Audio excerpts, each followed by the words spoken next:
Domingo Leiro pechou a segunda fin de semana do Entroido de Xinzo, un exemplo de tradicións que construen unha vila.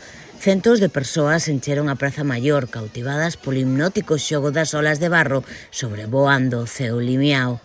Varios centos de olas, cántaros de barro elaborados de xeito artesanal polo mestre oleiro de Niño d'Águia, Enrique Cabana, foron sacrificadas na Praza Maior de Xinzo un ano máis. De nada serviu que os participantes no Domingo Leiro amosaran a súa pericia na arte de lanzalas, pasándoas de man en man, facéndoas voar.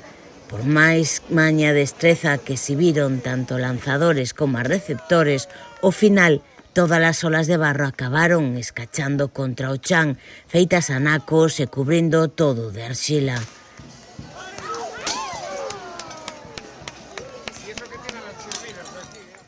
A primeira hora da tarde saía o carro das olas desde o Museo Galego do Entroido, que este domingo abría novamente as súas portas tras levar meses pechado. Na Praza Maior agardaba o numeroso público. A música tradicional daba paso á función principal do Leiro, de novo coa colaboración da Asociación A Pantalla. Tras unha primeira toma de contacto e algúns lanzamentos iniciais a modo de quecemento, os xogadores foron facendo voar as olas, pasándoas de man en man, trazando parábolas cada vez máis altas e arriscadas. Co paso dos minutos, conforme os lanzadores se foron relevando uns a outros, a velocidade foi en aumento.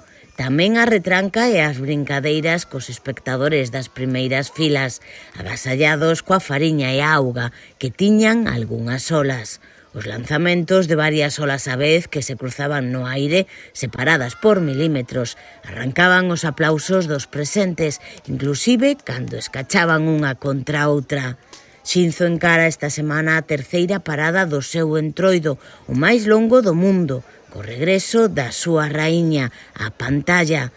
O sábado 7 xirará ao redor da música electrónica no Festival Novas Músicas. O día seguinte, as pantallas tomarán por fin a vila no Domingo Corredoiro.